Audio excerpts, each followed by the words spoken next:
Happy New Year 2025! Welcome back to Team D TV, and I hope everyone had a great time with their families. I hope everyone is healthy after all the eating and drinking. So today, we are literally at the foot of the Mayon volcano. Andiyan siya sa likod.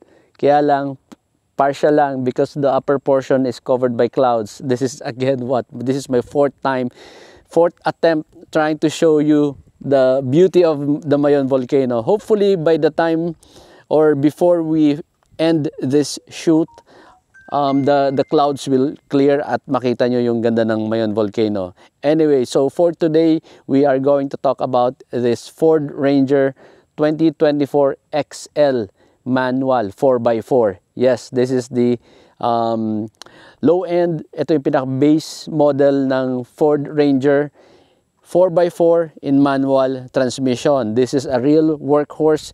Dito ang natural habitat nito. This is being used here as in real workhorse. Let's check how this workhorse has been performing for the past 9 months. Nabili to ni, kilala niyo si Master Julbs. Nabili niya to early this year. Ginagamit dito sa business, and araw-araw driven on rough terrain, unpaved roads, and talagang napapalaban. And kumustahin natin how the Ranger has performed. How is it now from brand new when it was bought, and how is it now after 9-10 months. Okay, so samahan nyo ako, silipin natin ang details nito, silipin natin yung engine, silipin natin kung kumusta yung interior niya, and how is it driving this truck dito sa rough road. Tapos i-compare naman natin kapag gagamitin mo siya sa highway or dito sa mga paved, sementadong kalye. Kasi, you know, some of you might want to have a truck like this na gagamitin pang negosyo, pang off-road, pang rough road, but at the same time pang family din, di ba? So, comfortable din ba siya kapag normal na paved road? We'll see. Magte-test drive tayo, iikot-ikot tayo dito, and yeah, this should be a very exciting review. Real life na naman tayo as usual.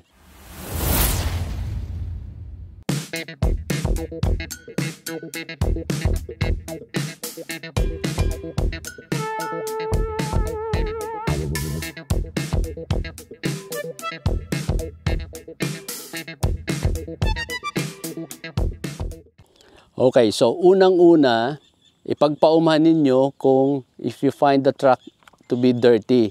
Actually, ang may dala nito ngayon si Boss Mayi. Mamimit nyo siya mamaya. Gusto niya to ipa-car wash, sabi niya nakakaya daw kasi madungis. Sabi ko, no. Sabi ko, mas kapag ganitong truck, mas gusto ko yung ganyan. Kasi ginagamit talaga siya real workhorse. Para sa akin, parang mas astig siya kapag ganyang may mga putik-putik. Diba?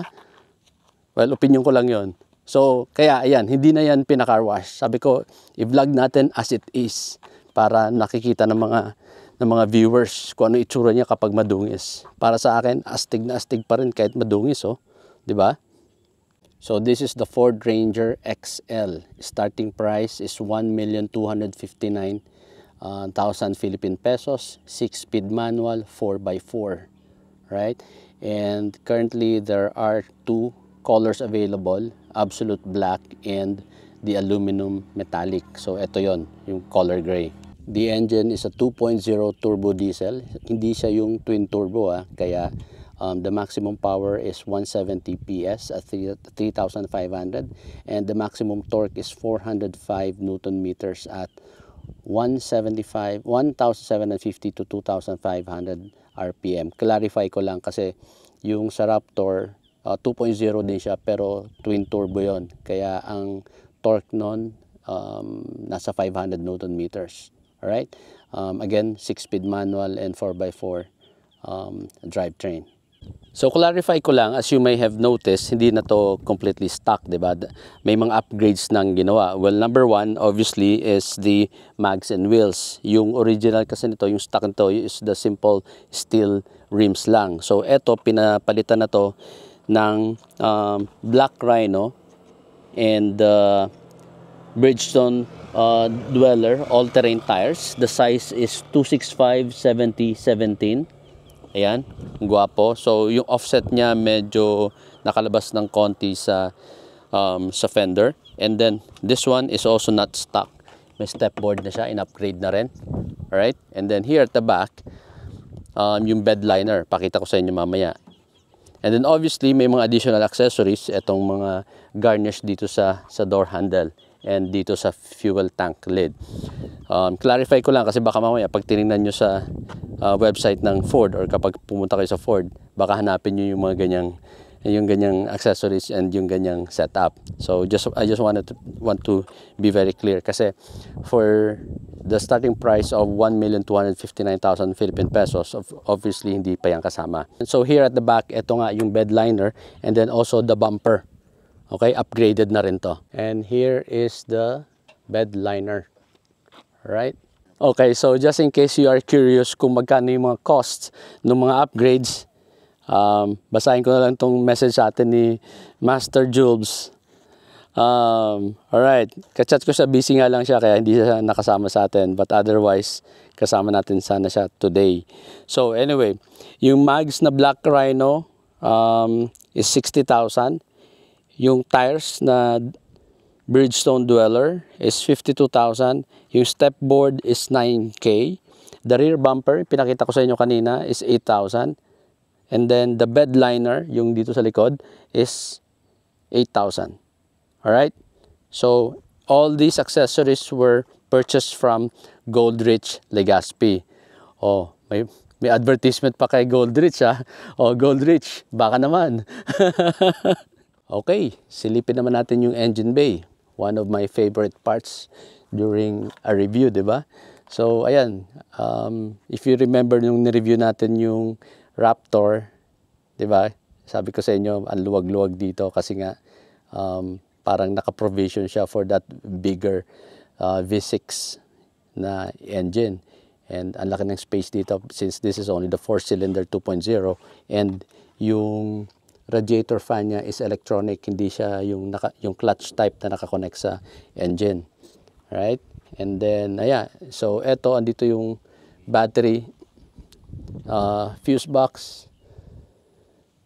brake fluid, AC pipes, and andun yung alternator, intake tube, tama ba? Yeah. And then, air inlet, papunta sa air, filter box, ayun, papunta dun. And then, excuse me, ayan yung turbo niya. Single stage lang siya, single turbo, hindi siya dual turbo. And then, andito yung, what's this? Excuse me, coolant. So, 9 months, maalaga rin si Boss Mayi, no? Tira mo, malinis yung engine bay, di ba? Konting alikabok lang. And, medyo mabigat lang kanina nung binuksan ko yung hood. Kasi this reminds me of my previous Ford Everest, di ba? Si Doug, if you guys remember. Yun kasi may ano yun tawag dito. May hydraulics dito. May pang-lift ng hood. So, eto medyo mabigat lang buksan. Anyway, ba't ba ako maghahanap ng ganon? This is the base model. This is only 1.2 million. And what else? At pa bang magandang pag-usapan dito? Well, the headlight, hindi siya naka-matrix obviously. So, naka-halogen lang siya. Ayan. Lahat halogen. And maganda rin naman yung grille.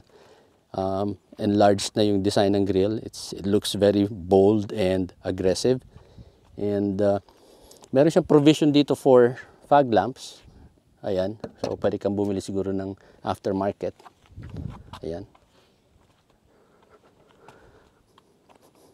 And then, meron na rin siyang turn signal dito sa side mirrors. And isa rin sa mga maganda sa kanya is meron ka na ditong stepper sa gilid. Kung aakyat ka sa bed. Alright? Hindi ko masyadong maalala kung anong itsura ng stock bumper niya. Pero alam ko parang walang bumper to sa likod Okay guys, so we are now inside the Ford Ranger 2024 XL manual 4x4. Before we proceed, I would like to introduce the Team D Bicol chapter. Ayan, kasama natin si Boss Mayi. And then at the back, Si Sir Alex, kilala niyo na siya. Ilang beses na natin siyang na-feature. Siya yung kasama natin sa Sagada, if you guys remember. Okay? And yun nga lang, missing pa si Master Julby. So anyway, umpisa na tayo ng test drive. At the same time, konting discussion about the interior. And mainit nga lang dito, kaya dati nang umaandar yung engine. But, you know, para sa mga bago who are not familiar, lalo na yung mga gustong bumili ng Ranger, I will try to be as detailed as possible. So, patayin ko muna yung makina. Okay? So, ito, of course, kailangan nyo i-press completely yung clutch bago siya mag-start. Alright? So, ayan. So, neutral and medyo malalim yung clutch pero malambot. So, bago siya mag-start, yun. So, ayan, hinaan ko lang yung AC blower para hindi masyadong maingay.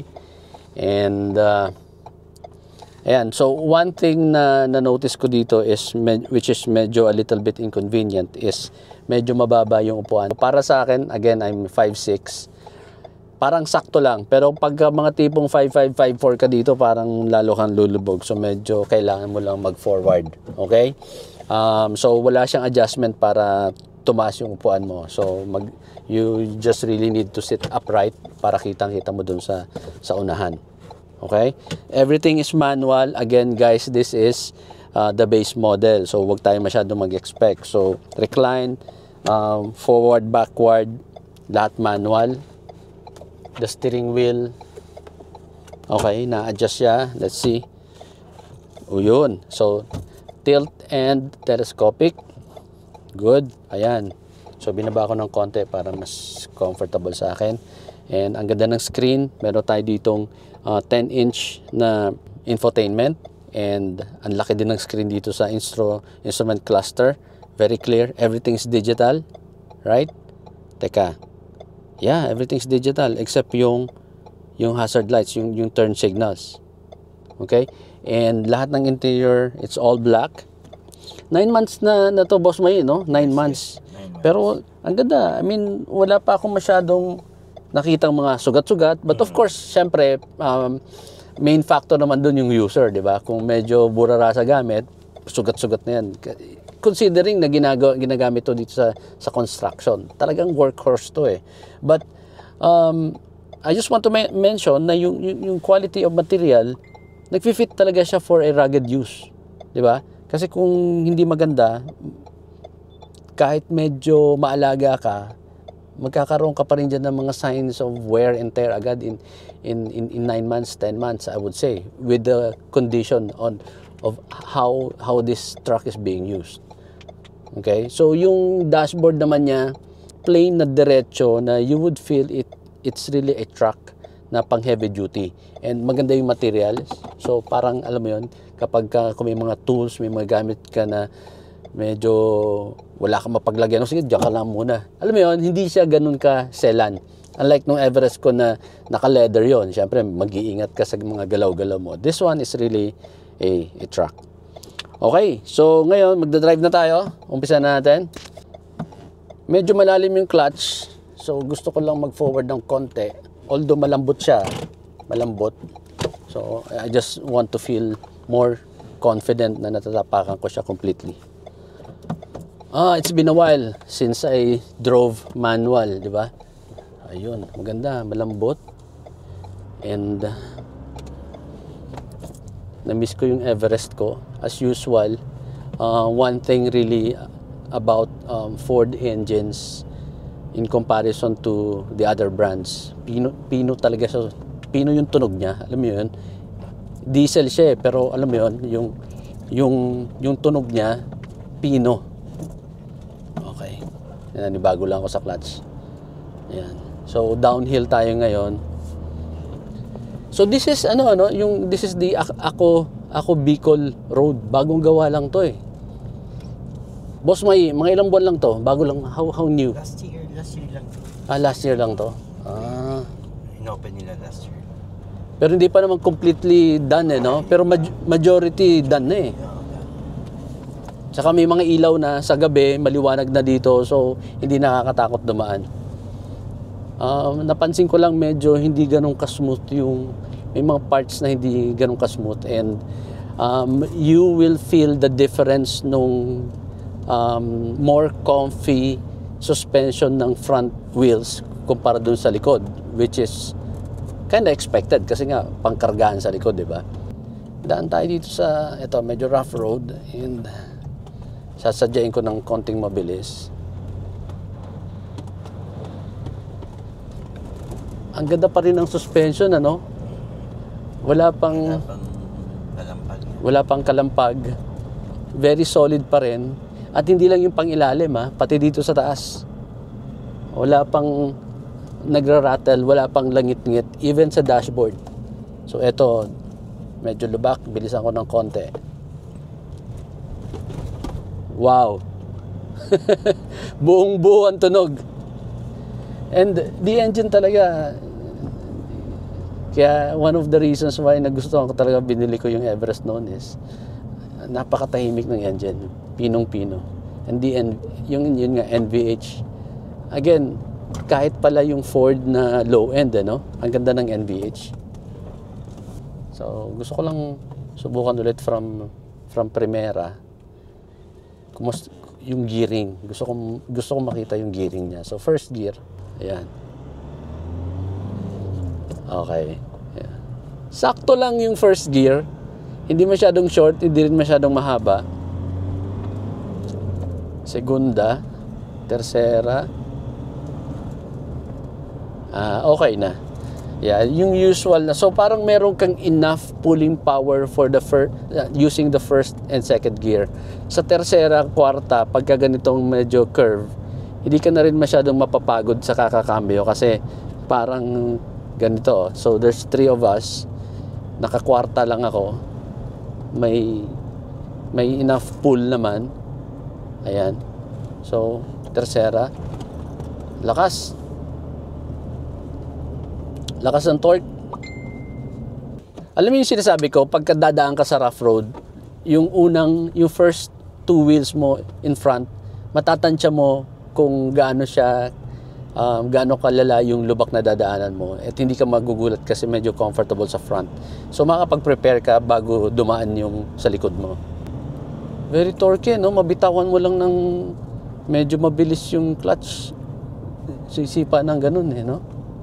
Pag nandito ka, boss, may madalas mo bang gamitin yung 4x4? Madalas, lalo na pag medyo malakas yung ulan. Lambot yung lupa. Lupa. Oh. Ang lakas ng Primera, or di ko lang nakokontrol. Ayan. Pero I think right now, sa condition ngayon, hindi natin kailangan mag 4x4, Okay pa naman yun.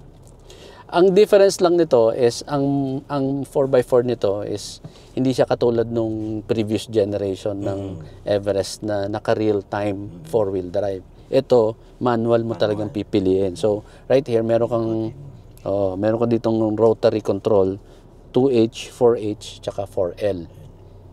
So, kapag hindi mo yung ginalaw, ang default mo is naka-rear wheel drive ka, 4x2. Ayan, tapos may differential lock.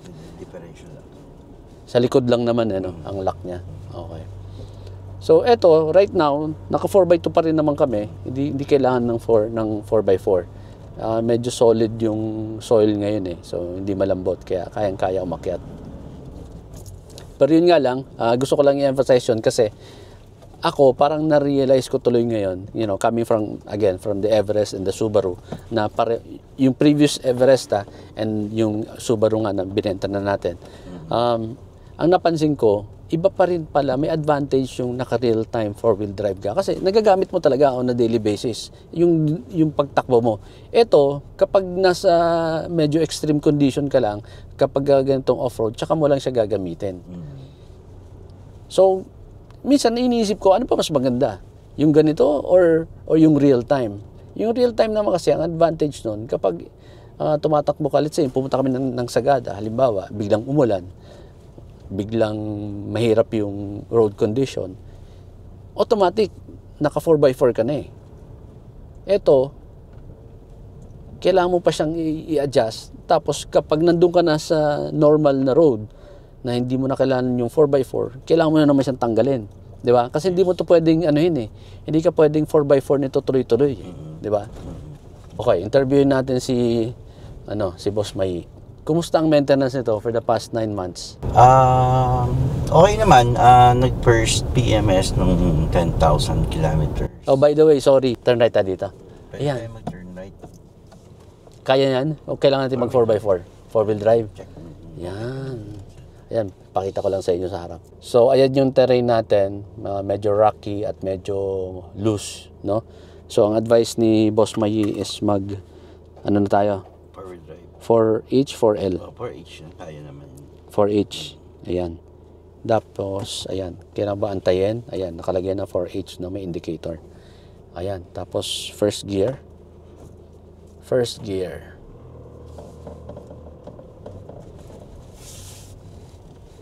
So, I guess steady speed lang, no? Mm-hmm. So, ayan. Nasa 9, 10, nasa 9 kph lang tayo. Steady lang. Guys, hindi ako professional off-roader, ha? Ayan, nakakit naman ng maayos. 4H. Ayos. Ayan, para makita nyo lang, medyo malug-alug na to. I'm not sure kung nakaka-caption ng mabuti ng camera kasi may gimbal tayo na stabilize niya. But, ayan, tingnan siguro dito sa loob. Ayan. Nice. Okay, so mag-U-turn tayo, magre-reverse. So, yung reverse pa rin ito, ganito, ili-lift mo, no? Ayun. Medyo may babak kasi. Tara tayo mag-nakatag ng manual. So, wala reverse na, no? Okay. Ganito yung alalim. Oh, yun na naman. Nagkamali na naman ako. Ayun pala yung reverse. Kaya pala. Okay. Kailangan ng alalay sa handbrake kasi hindi ko mapakita sa inyo as in mga siguro 30 degrees pababa yung nasa unahan namin. Akal, sumubsob tayo sa likod. Kayang-kaya. There's more than enough engine power and torque, lakas, and ang ganda ng grip ng dweller tires, all terrain. Okay, ituloy natin yung kwentuhan natin about maintenance. Kinukwento ni Boss May, na-interrupt tayo kanina. So, nakapag first PMS na ng 10,000. 10,000. Anong ginawa?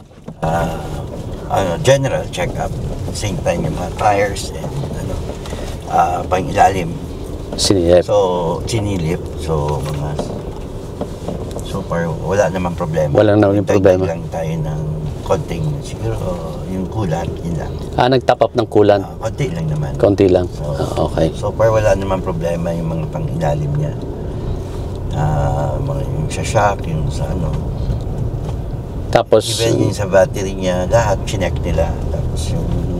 Nagpalit na ba ito ng battery? Hindi pa. Hindi pa? Oo. Okay pa naman. Wala pa naman problema yung battery. Same time, mga sa brakes, chinek naman lahat. Okay naman. Wala naman problema. Then, this year, 20,000 kilometers on next PMS. Next PMS niya is 20,000 kilometers.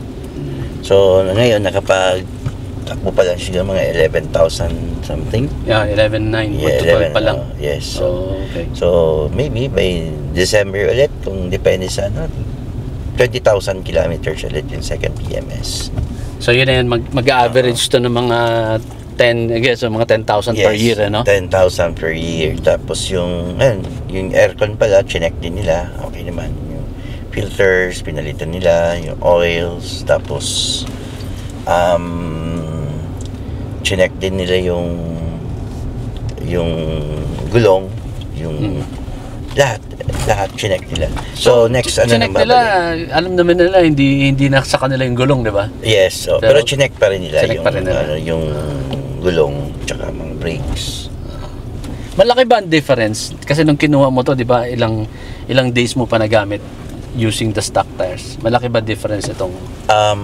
Malaking difference. Kumbaga sa nung pinalitan, okay naman, wala naman hindi siya matagtag o So, yung stock niya kasi medyo manipis. Tsaka maliit. Maliit, oo. So, parang mas gumanda nung napalitan ng medyo malapad. Yes. Lapat na lapat kahit sa sharp curve. Okay, wala problema. So just to clarify guys, hindi ito ni-lift. So yung suspension nito, walang modification na ginawa. Alright? So stock lang to. Stock lang siya. Ayusin ko lang yung camera at malikot na masyado. Ayan. Para kita yung gandang lalaki ni Boss May. Ayan. So yeah, wala pa namang issue in terms of maintenance. Merong Ford Naga, no? Yes, Ford Naga. Pili sa Naga. Sa Naga. Lamig na aircon. Gusto ko yung interior, simple siya, all black.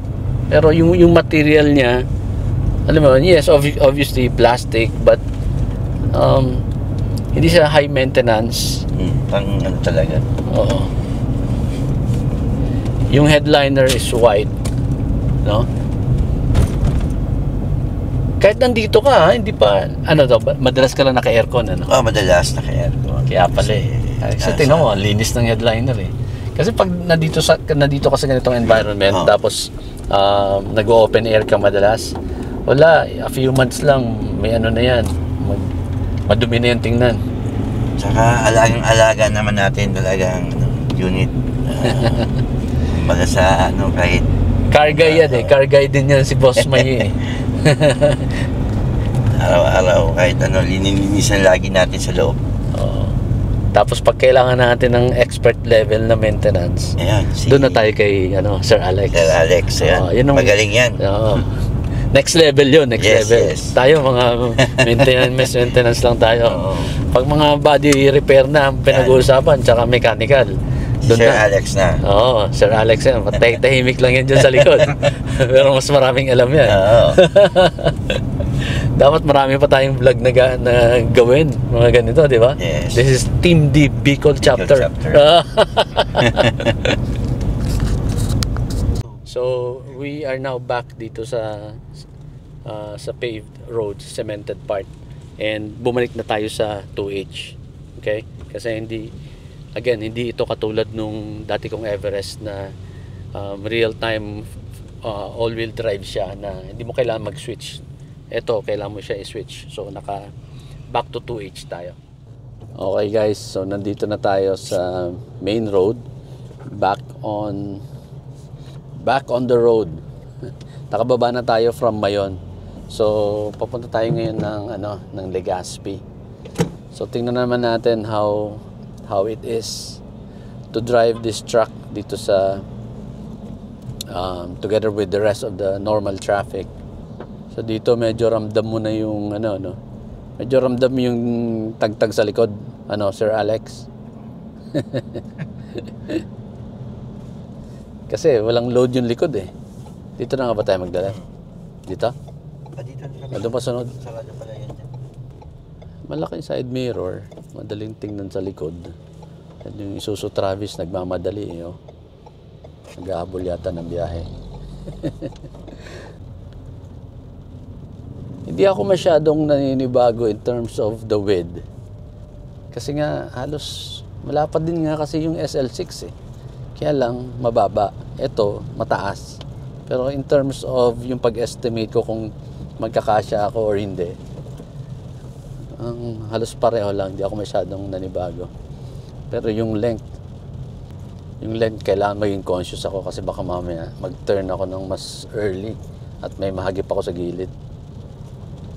So nandito kami ngayon papunta sa dumaan kami sa likod ng old airport ng Legazpi. This is actually Albay. Yung Albay kasi parang kapag hindi ka taga Bicol, parang ang alam mo Albay is the province. Pero meron pa kasing place na between Legazpi City and Daraga, meron pang place na tinatawag naming Albay. Pero wala namang official na Albay.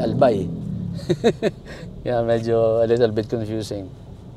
Nandun na yung pepperoni mo. Godfather Pizza.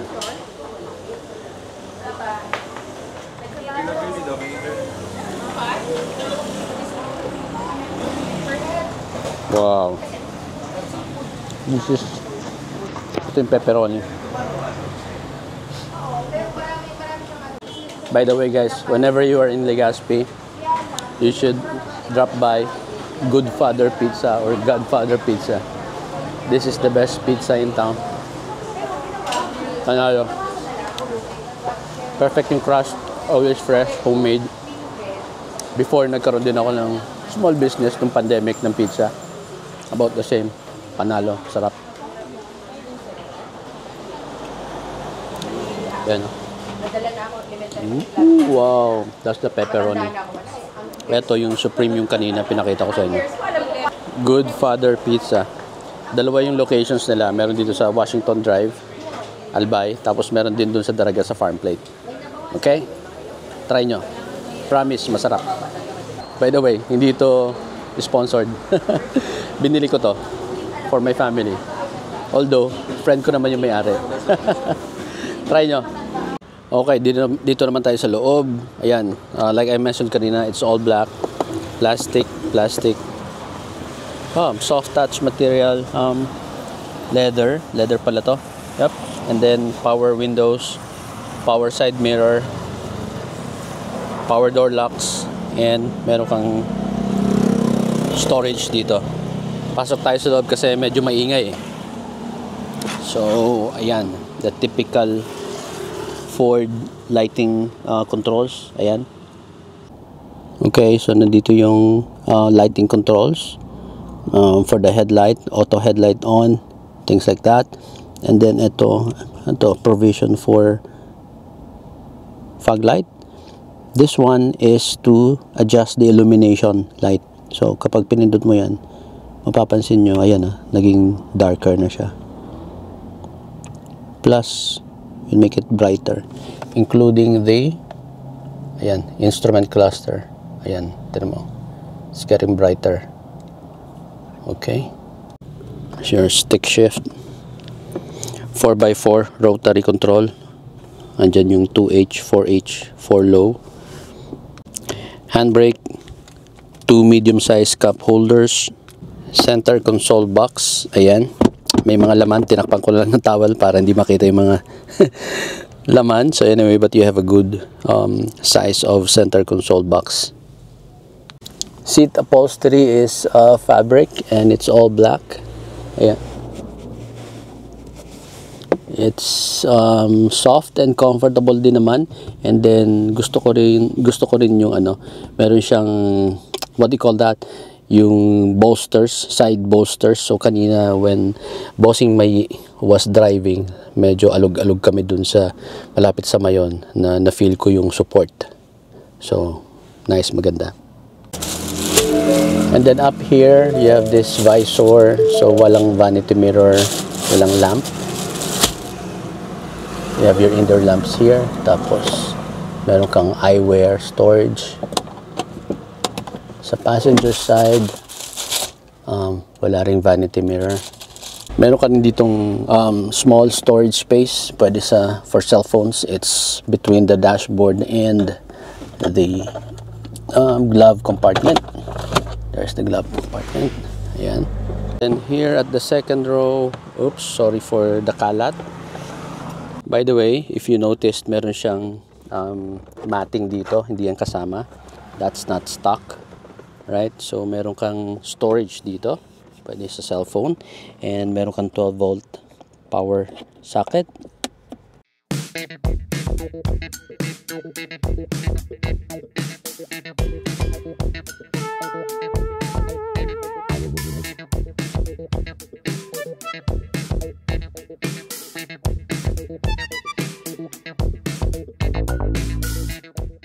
So, by the way, salamat ulit kay Boss Mayi and to Sir Julby, Master Julby, for allowing us to review this Ford Ranger 2024. Okay guys, thank you for watching. This is Team D Bicol Chapter saying Happy New Year!